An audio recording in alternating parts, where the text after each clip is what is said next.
January 1744. A carriage hurried through the Russian winter, carrying a 14-year-old German princess to St. Petersburg. Christened Sophie Friederike Augusta, in Russia, she would take a new name, Katherine. She was to marry the heir to the Russian throne, and must have imagined her future in this frozen land, and dreamt of a loving husband. But her hopes were in vain. Her marriage would be loveless. This young princess would instead fall in love with Russia.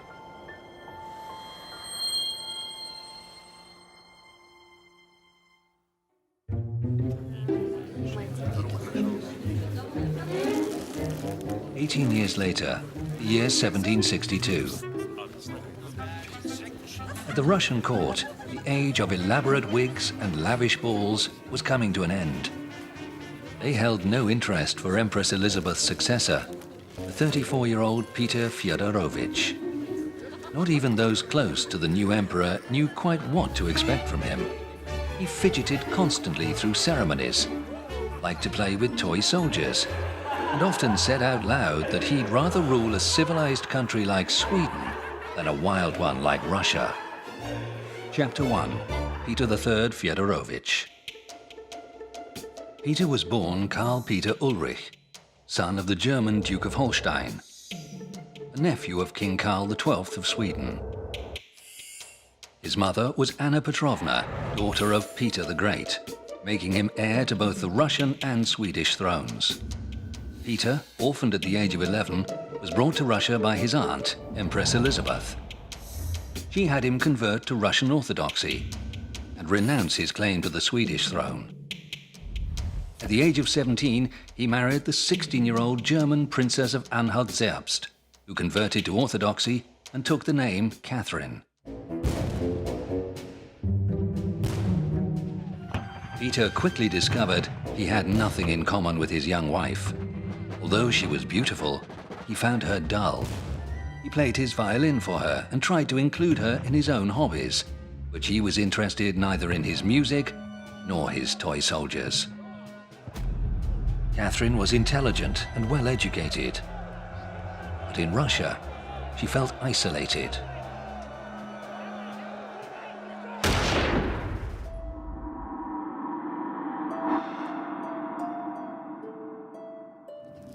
Katherine confided her innermost feelings to her diary. "I see very clearly that the Grand Duke doesn't love me at all," she wrote. "I will be very unhappy with this man." Peter's antics, meanwhile, exasperated those around him. His courtiers painted an unflattering portrait, suggesting he'd inherited Peter the Great's love of drinking, as well as his wild, unpredictable behavior, which baffled and infuriated his advisors.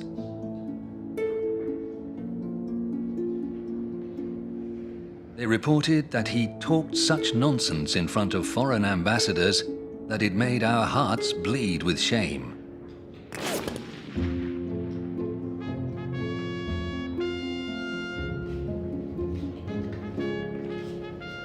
Peter behaved erratically throughout his adult life. Some thought he had a form of mental impairment. Others thought his development had been affected by a serious bout of smallpox as a teenager. Nevertheless, Peter received a brilliant education and excelled in the natural sciences, mathematics, geography, and fortification. He spoke German, French, and even some Latin, although his Russian remained poor. The prospect of becoming Emperor of Russia appealed to him not at all. In contrast, his wife Katherine was determined to be accepted in her new homeland. She practiced her Russian lessons late into the night and read books about Russian history and the lives of the saints. She even studied the old Slavonic language of the church. She got up early to help the servants stoke the palace fireplaces and practice her Russian with them. Soon, she spoke the language fluently though she never completely lost her German accent.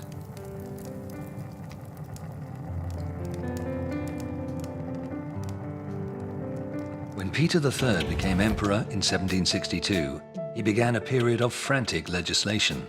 In 186 days, he signed 192 decrees. He abolished the hated secret chancellery and the use of torture, and allowed 20,000 people to return from exile in Siberia. He ended the persecution of the so-called Old Believers and took land from the monasteries and gave it to the state. He ordered that babies should be baptized in warm water.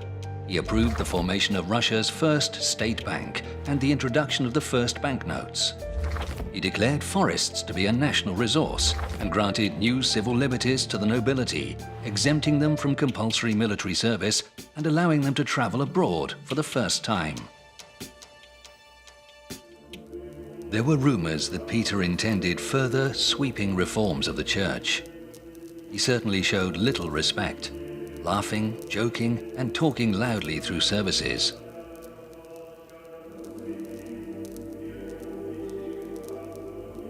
In contrast, his wife Katherine remained standing through long services, observed all the fasts, confessed her sins, and received communion regularly. Her calm and pious demeanor made the emperor look like an oaf. Katherine never had any illusions about her husband, even in the early days of their marriage. She recalled one incident in her diary. "When I entered the chambers of His Imperial Highness," she wrote, "I was shocked to see that he had hanged a huge rat. I asked him what it meant. He explained that the rat had committed a criminal offense. It had climbed over the wall of his cardboard fortress and eaten 2 guards that were on duty. So he ordered the criminal to be tried according to military law. The rat was hanged at once and was to remain there for 3 days as an example to others."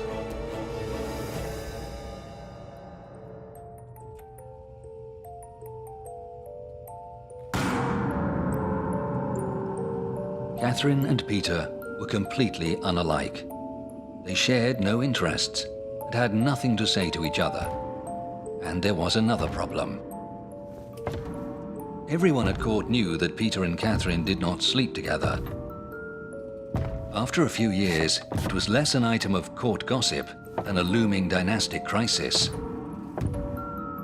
Russia and the Romanovs needed an heir.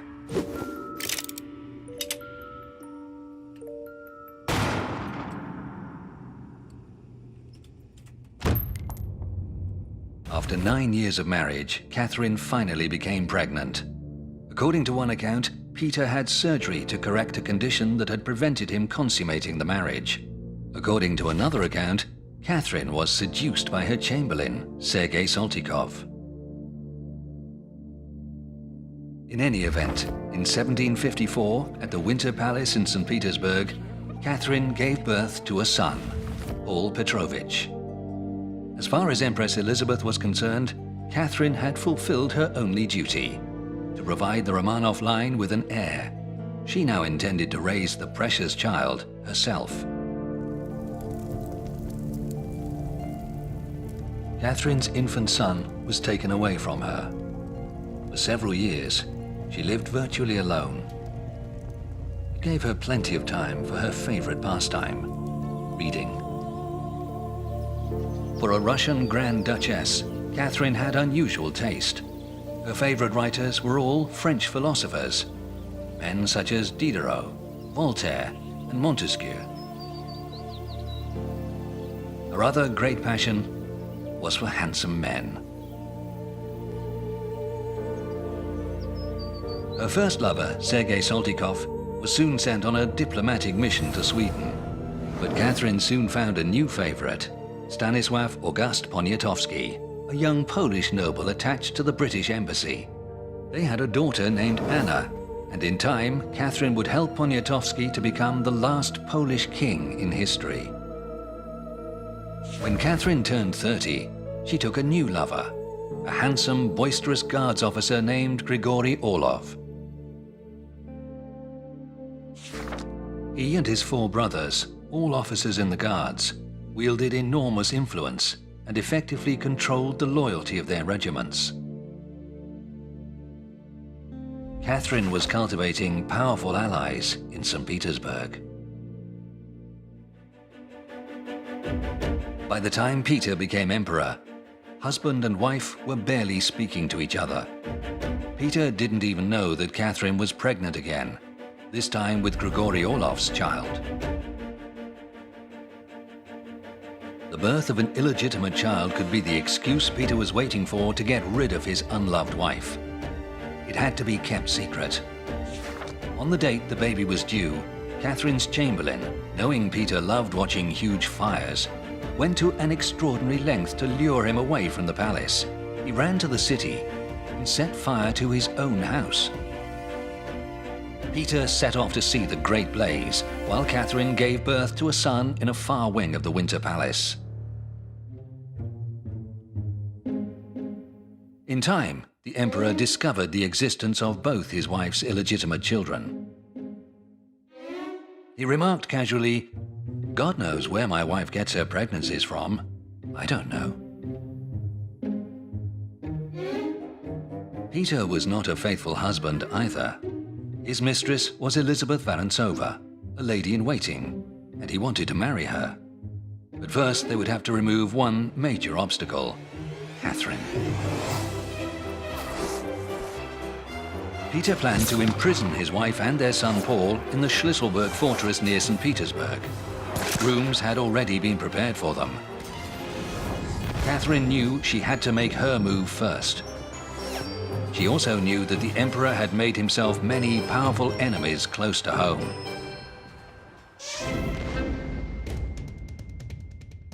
The King of Prussia, Frederick the Great, was Peter III's idol. It didn't matter to Peter that Russia and Prussia had been at war for several years. When Peter became emperor, he immediately made peace with Prussia, giving away Russian conquests. Then he made his own guard regiments adopt Prussian uniform and brought in strict new codes of discipline, also based on the Prussian system. The guard regiments, pampered for years, were outraged. The Guards were the elite troops of the Russian army.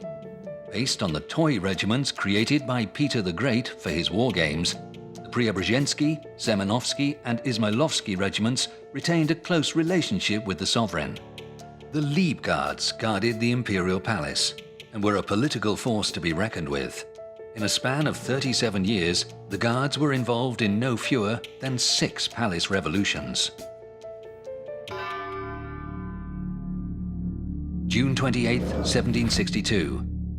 The Montplaisir Palace, 6 a.m. Katherine was woken by Alexei Orlov, Grigory's brother. "It's time to get up," he told her. "Everything is ready for your proclamation." She dressed quickly and got into a carriage. A few miles outside St. Petersburg, they met Grigory Orlov and went on to the barracks of the Guard regiments, where they were welcomed with cheers. Katherine had been preparing the ground for this move for months. 10 a.m. Peter was still asleep at Oranienbaum, 20 miles outside the city. At noon, a huge crowd followed Katherine's carriage as it drew up outside the Winter Palace. It was met by a welcoming committee of senior state officials.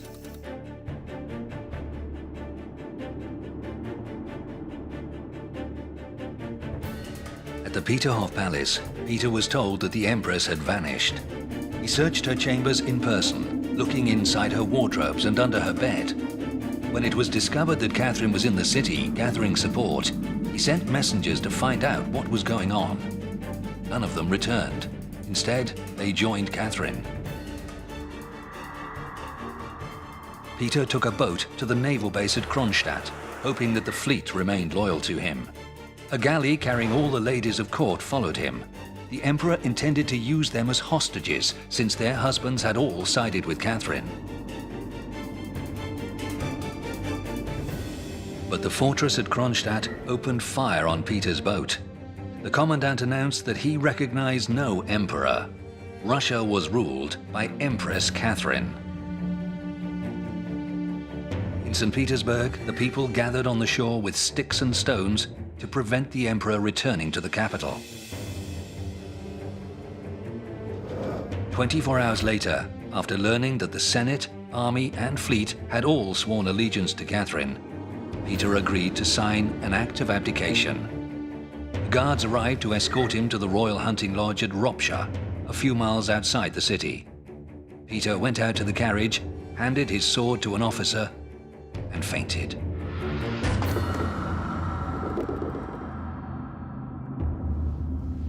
Catherine had no legitimate claim to the throne. By precedent, she could claim no more than to be acting as regent on behalf of her infant son, Paul. Catherine, however, chose to present her palace revolution as a fulfillment of the people's will. Her ascension to the throne was, she declared, by the will of all our subjects. The immediate question was what to do with her husband, Peter. He'd written to her in French, addressing her as Her Majesty, and swearing not to conspire against her or her government. He'd added a postscript in bad Russian. I also beg you, honoring your will in everything, to be allowed to go to faraway lands. It was too risky to let Peter go abroad. Perhaps she should send him to the Schlisselburg fortress, where he could join another former emperor, deposed more than 20 years before by the Empress Elizabeth, Ivan VI. But two legitimate ex-emperors posed too great a threat to an illegitimate German-born empress. A week after the coup, Catherine received a letter from Alekseyevna, who was keeping Peter under house arrest at Ropsha. It contained the news that Peter was dead. The circumstances of his death remain unclear. The official cause was hemorrhoidal colic, but he was almost certainly murdered. 2 years later, the second problem also resolved itself. During a rescue attempt at the Schlisselburg fortress, Ivan VI was killed by his guards. In September 1762, 2 months after the coup, Empress Catherine was crowned in Moscow. Chapter 2. Catherine II Alekseyevna.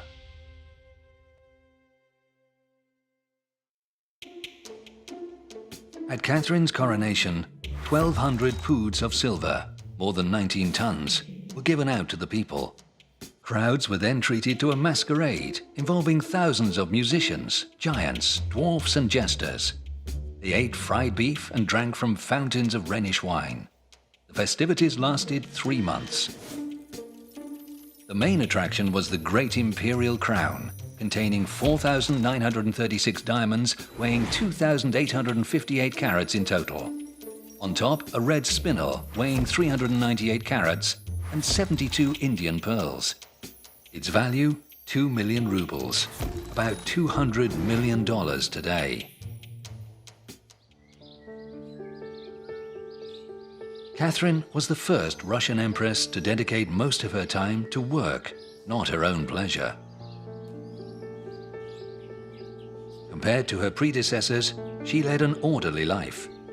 She preferred plain food. Her favorite dish was boiled beef with salted cucumbers, and she hardly ever drank. Even during state banquets, she drank blackcurrant juice instead of wine. She also kept to a strict daily routine. Catherine rose at 6 a.m., read until 8:30, then worked on papers with her secretaries from 9 to 11. From 11 to 1, she met with courtiers. And from 1 to 2, she had lunch. Courtiers read aloud to her between 2 and 4. Then she received visitors until 6 p.m. Then she might play cards for a few hours before dining at 9 and going to bed no later than 10.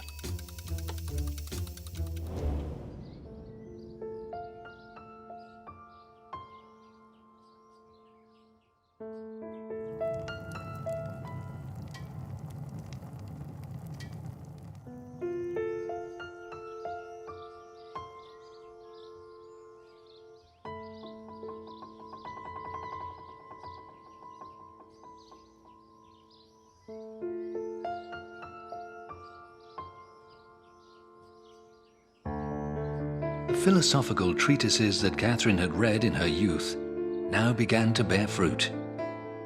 The Empress decided to establish a new style of government in Russia, enlightened absolutism. Its main principles were to be freedom of thought and speech, and equality for all classes before the law.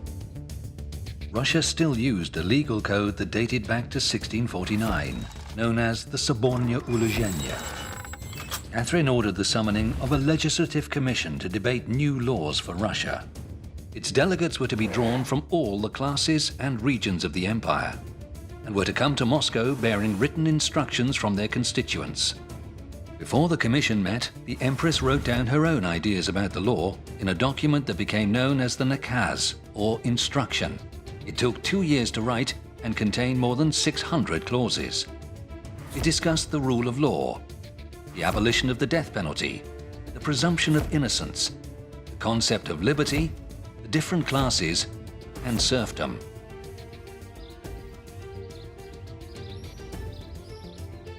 The Nakaz provoked extreme responses in Russia and abroad. In France, the birthplace of the Enlightenment, it was banned as dangerously liberal. Now, as her legislative commission was convened, the eyes of Europe were on Catherine and her daring experiment in legal reform. The legislative commission that was to draft the new legal code was made up of all classes except the serfs and clergy. 564 deputies were selected, 30% were nobles, 39% were townsmen, 14% were peasants, 5% bureaucrats, and 12% were representatives of other estates, such as Cossacks and frontier tribesmen. They met in no fewer than 203 sessions. The commission met inside the Kremlin.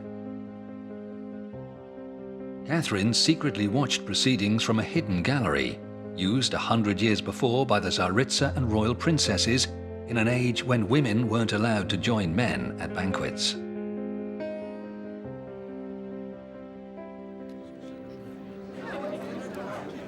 The more the commission talked, the clearer it was there was little common ground between the different estates. Sometimes it seemed the soldiers were the only thing that stopped them from attacking each other. One issue bridged the gap between the estates. Merchants, Cossacks, and industrialists wanted the right to own serfs, like the nobles did. While Catherine was striving to nurture liberty, the delegates wanted the opposite, and weren't afraid to say so.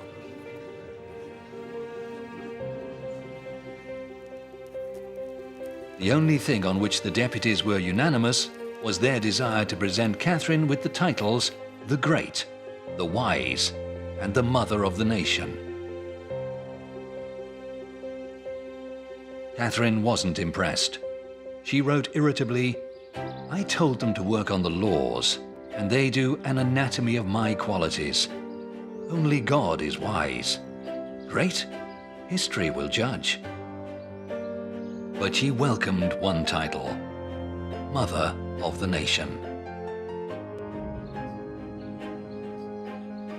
With the commission deadlocked, Catherine took matters into her own hands.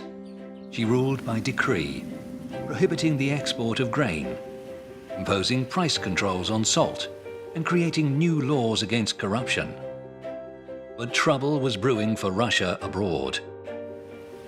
The growing might of the Russian Empire was a source of growing unease for France.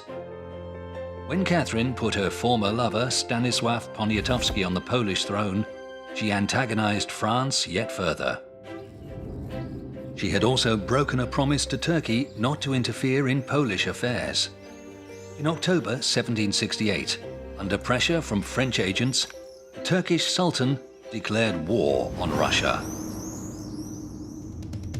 Catherine sent her best troops and generals against the enemy.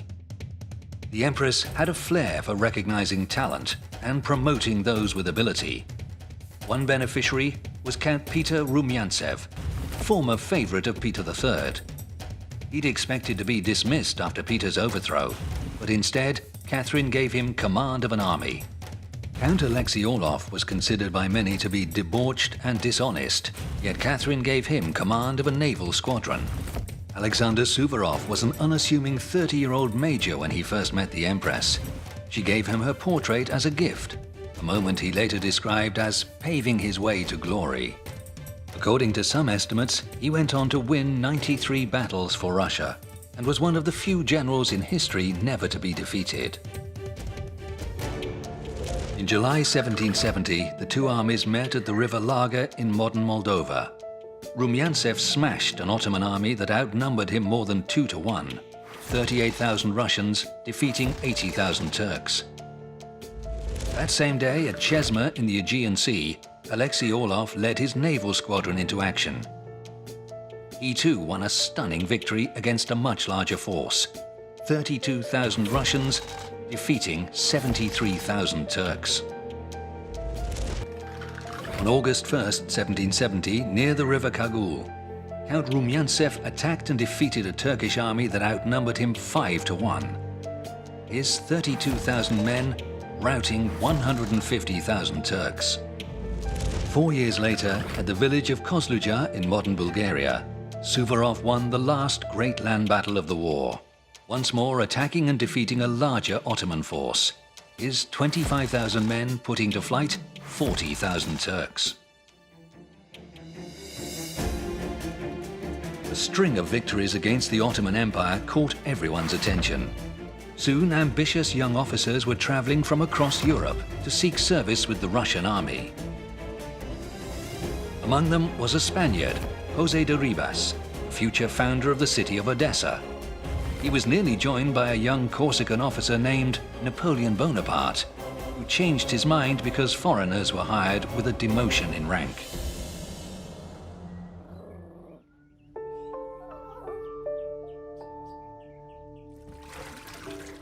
Meanwhile, at home, Katherine was waging another war with her lover, Grigory Orlov. Her favorite had a furious temper, while she could be jealous and resentful.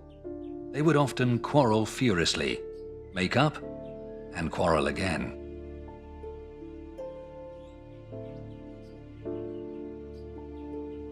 They had had a son together and lived like husband and wife. Grigory wanted their relationship to be recognized as such and made official through marriage. But Katherine was worried it would undermine her position as empress.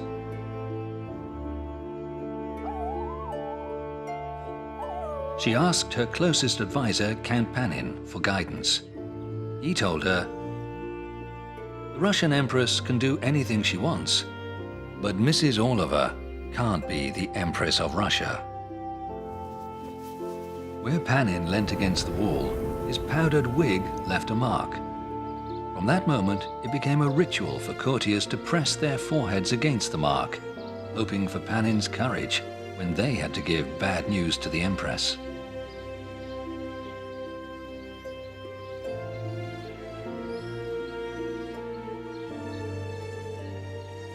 After 12 years, Katherine finally tired of Grigory Orlov. That year, 1774, plague struck Moscow. Every day, 1,000 people perished. Officials fled the city and riots broke out. Orlov volunteered to go into the plague-ridden city. With the guard regiments, he restored order, organized the burial of the dead, and opened hospitals with his own money. In 1 month, the epidemic subsided. Orlov returned to St. Petersburg in triumph. The Empress's love was briefly rekindled.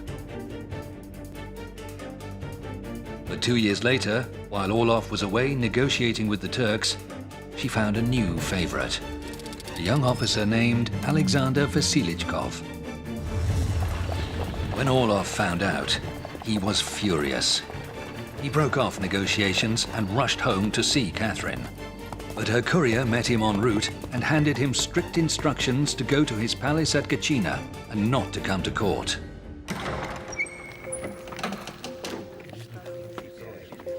Grigory eventually calmed down, and a few months later was allowed to return to court. He and the Empress remained friends for the rest of their lives. Catherine and Peter's son, Paul, was now nearly grown up. Many expected Catherine to hand over power to him soon, or make him her co-ruler. It was a time when Catherine needed people around her whose loyalty was beyond question. So the Empress turned to a 35-year-old Major General, a devoted and trusted friend, Grigory Alexandrovich Potemkin.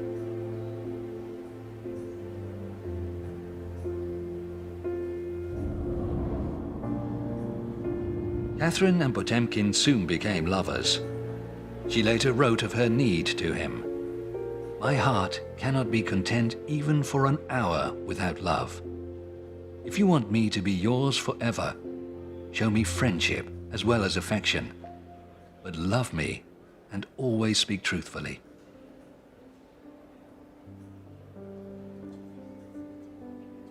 She called him my student, my friend, my idol. Soon, she couldn't bear to be apart from him, and when he left the capital, she wrote tender letters addressing him as my dear husband.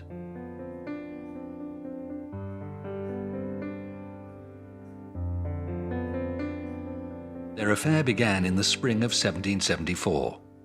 It's widely suspected, though it has never been proven, that they were secretly married just a few months later in the Cathedral of St. Samson in St. Petersburg.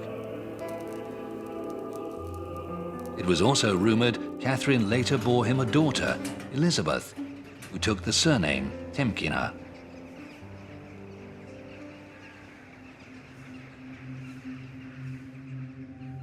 But even this affair brought Catherine only fleeting happiness. Catherine and Potemkin were both headstrong and always tried to impose their will on the other. Eventually, Catherine had had enough. While Potemkin was away in the provinces, Catherine took a new lover, Peter Zavodovsky. Potemkin wrote to Catherine threatening to kill the man who'd taken his place. But she had made her decision and told Potemkin, "The first sign of loyalty is obedience." Zavodovsky was her favorite for just a year before he was replaced by Semyon Zorich, a cavalry officer 14 years Catherine's junior. The next lover was even younger, 25 years her junior. Catherine chose her own lovers, but for counsel and company, she always returned to Potemkin. Many years later, Catherine's last favorite, Laton Zubov, 38 years her junior, wrote, "The Empress always gave in to Potemkin's wishes and feared him just like a demanding husband. She often pointed to him as the example I should follow." It was the tireless Potemkin who oversaw the colonization of Russia's new lands in the south, known as Novorossiya, New Russia. For centuries, this territory had been ruled by the Muslim Tatars of the Crimean Khanate, but in 1774, as part of the peace treaty of Kuchuk-Kanaji, it became part of the Russian Empire. A few years later, taking advantage of Tatar weakness, Catherine annexed Crimea itself. In just 4 years, Potemkin brought 400,000 settlers to these new lands and founded the cities of Yekaterinoslav, Nikolaev, Mariupol, Kherson, and Sevastopol, the new home of Russia's Black Sea Fleet. Its warships built in the shipyards in Taganrog and Kherson. Potemkin invited Catherine to inspect her new lands in person. He organized every aspect of the trip, down to the tiniest detail. It was like nothing else in history. The imperial party consisted of 3,000 people, traveling in 14 carriages and 164 sleighs, including 40 spares. Catherine herself traveled in a specially constructed giant sleigh, housing an office, a parlor with room for 8, a card table and a library. It was pulled by 40 horses. The trip lasted 6 months and covered 6,034 kilometers. At every one of the 375 relay stations, 550 fresh horses were waiting, as well as fresh provisions, 6 cows and calves, 30 hens and geese, 500 eggs, 80 kilos of flour, sugar and butter, 6 hams, 8 kilos of coffee, a barrel of herrings, 50 lemons, and 3 buckets of wine. The Empress visited 35 cities, each of which welcomed her with great fanfare and celebration. At Balaclava she was greeted by an all-female regiment of Greek Amazons, while at Poltava 50,000 extras reenacted Russia's great victory over the Swedes.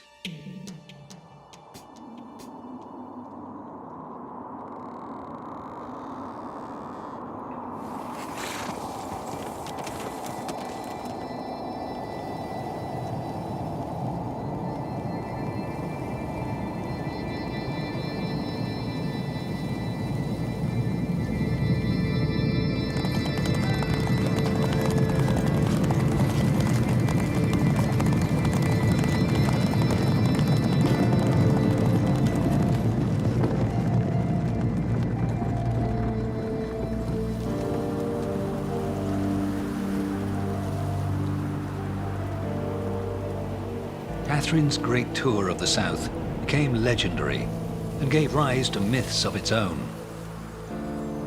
Amongst them was the story that Potemkin tried to trick Catherine about the number of new settlements by lining their route with fake villages built from plywood, with actors playing the role of peasants. The story gave birth to the phrase Potemkin Village, a fake construction or facade that creates the illusion of prosperity.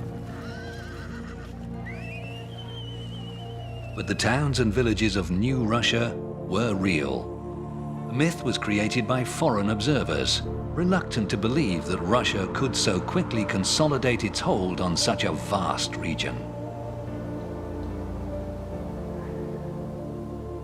Welcomed and acclaimed across New Russia, Catherine was made to truly feel like the mother of the nation. The Austrian Emperor Joseph II and other foreigners traveling with her were full of admiration. This, of course, was Catherine's desire, to make a powerful international impression. The Ottoman Empire, however, was incensed by this triumphal procession and declared war in a bid to win back its lost lands. The result was a series of brilliant Russian victories on land and sea. The bright stars of Rumyantsev and Suvorov were joined by a new Russian naval hero, Fyodor Ushakov. In the course of 2 years, he fought 4 battles against the Ottoman fleet, all of them won or drawn, despite always facing superior numbers.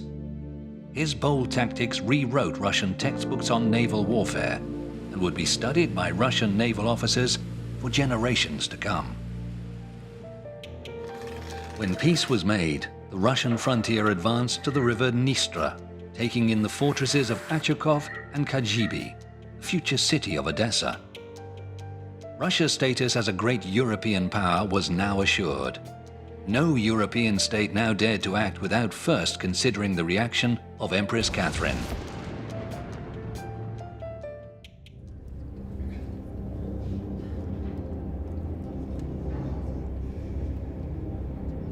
The empire's internal situation, however, was cause for serious concern. The most influential woman of her age faced constant challenges to her rule. During the first 10 years of her reign, 7 pretenders to the throne emerged, all claiming to be Tsar Peter III, having miraculously escaped death. In the 11th year of her reign, an 8th pretender emerged and declared war on the Empress. His name was Yemelyan Pugachev. Until recently, he'd been a common Cossack from the Don region, a veteran of the 7 Years' War. Returning home, he helped some friends desert, and as a consequence, became a fugitive himself. He rode to the Urals and told the Cossacks that he was the true Emperor Peter III, back from the dead. Then he stirred up a peasants' revolt. Pugachev's manifesto promised all things to all men. Land for the peasants, freedom for the Cossacks, justice for the Tatars, Kazakhs, Bashkirs and Kalmuks. He promised to protect the people from corrupt government officials. Live free like the beasts of the steppe, he told them.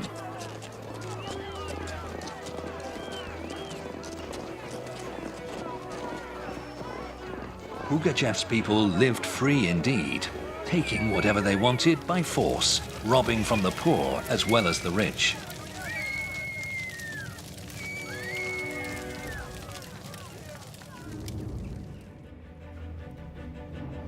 A month after Pugachev's manifesto, the Empress responded with one of her own.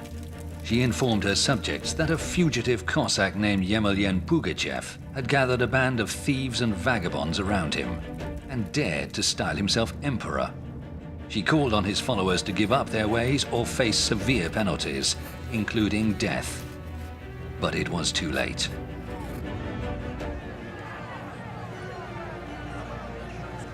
In just a month, Pugachev's 80 followers became 8,000.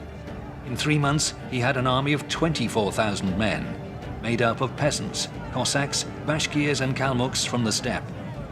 The rebellion had plunged the whole region into anarchy.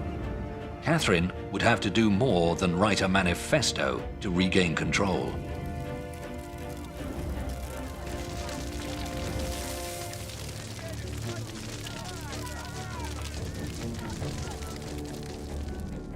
Of the Ural region's 89 factories, 23 were completely destroyed, and 33 more were looted.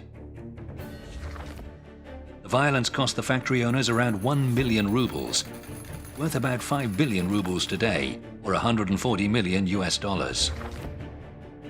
The losses to factory workers and peasants, whose houses were looted or burnt down, and whose cattle and property was stolen, amounted to about another 1 million rubles. Many people were killed or went missing amid the violence. The official death toll was 2,716. Katherine sent government troops to crush the rebels, but they stumbled into disaster after disaster. 3 provinces, Kazan, Nizhegorod and Voronezh, were soon in flames. Because of the war against the Turks to the south, Katherine had no more troops to send.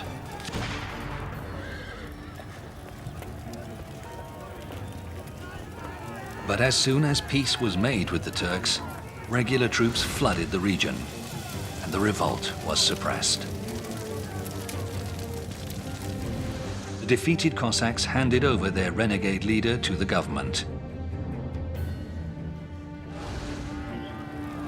Pugachev was brought to Moscow in a cage, like a wild steppe beast. His treatment and interrogation were authorized by the Empress herself. Pugachev, along with 6 other ringleaders, was sentenced to death. On January 10, 1775, in front of a huge crowd in Moscow's Balatnaya Square, one of the most dangerous and charismatic rebels in Russian history was executed by quartering. By law, Pugachev's legs should have been cut off first, then his arms, and only then his head. But by personal order of the Empress, Pugachev and his comrades were granted a small mercy. They were beheaded first. The Empress later declared Pugachev's rebellion to be a national tragedy and ordered its events to pass into eternal oblivion and deep silence. Katherine believed that the rebellion had been caused by the state of Russia's provincial government, archaic, incompetent, and corrupt. The entire administration of the empire needed overhauling. It was to this great task that Katherine turned next. "My quick quill will be the death of me," she wrote to the French philosopher Voltaire. "I've never written so much in my life." The result was 216 pages on reform of the provincial administration of the Russian Empire. Katherine's reforms began with a complete reorganization of the empire, doubling the number of provinces from 23 to 50. Each province was subdivided into between 10 and 20 districts, all of roughly equal size. These new provinces and districts would be the new basis for local government. 216 towns received city status. Each city, from the capital downwards, became a separate administrative unit, divided into its own districts and quarters. This system was in use with few changes until the Russian Revolution. Some of its measures even remain in use today. Then, shocking news arrived from France that would halt Catherine's reforms in their tracks. Louis XVI, King of France, had been guillotined. Catherine had never been a friend of the king, but the news made her physically ill. The French Revolution was the largest political and social upheaval of the age. France's monarchy was overthrown in 1792, and a republic based on freedom and equality was proclaimed.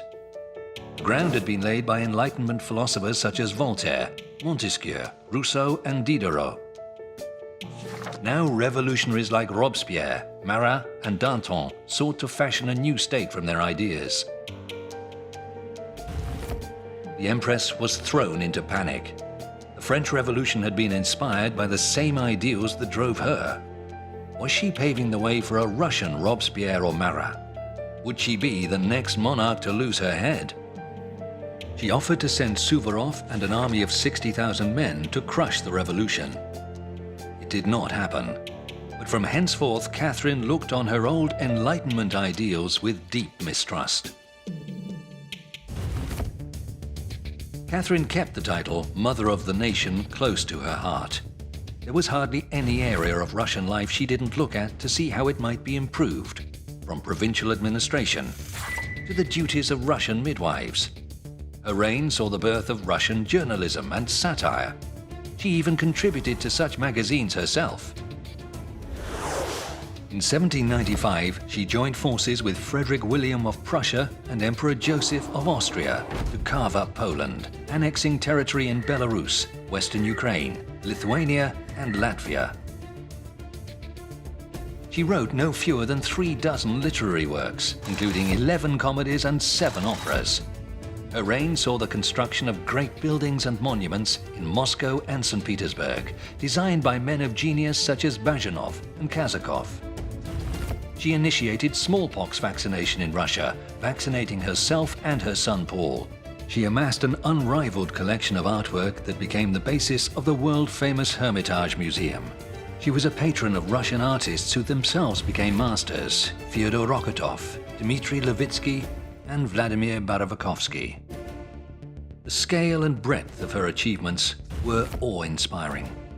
No one could doubt her right to be called Catherine the Great.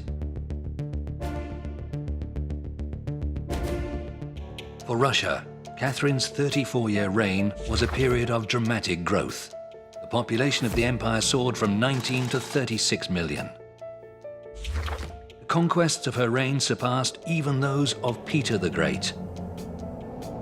29 new provinces were created and 144 new towns founded. The army doubled in size from 162,000 to 312,000. The navy grew from 6 frigates and 21 ships of the line to 40 frigates and 67 ships of the line. Her generals and admirals won an incredible 78 military victories. Meanwhile, industrial output boomed. The output of cast iron tripled. Russia became the greatest producer of cast iron in the world, overtaking the former world leader, Great Britain. The value of Russia's external trade rose from more than 9 million rubles per year to nearly 46 million rubles per year. State revenue quadrupled, from 16 million to 69 million rubles. Catherine built on the foundations laid by Peter the Great 80 years before, to create a giant and powerful new Russian empire. Many later generations would look back to her reign as the zenith of Russian imperial glory. But forever mindful of the limitations of power, she compared her own work to a drop of water falling in the ocean. In 1796, in her 67th year, Catherine prepared to draft a decree on her succession. She intended to pass over her unloved son Paul, to make her 19-year-old favorite grandson, Alexander, her heir. She did not live to see it completed. On November 6, 1796, Catherine the Great died of a stroke.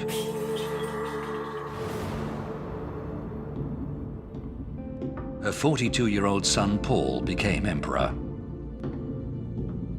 In just 1 month, it was plain to see why the Empress had tried to remove him from the succession.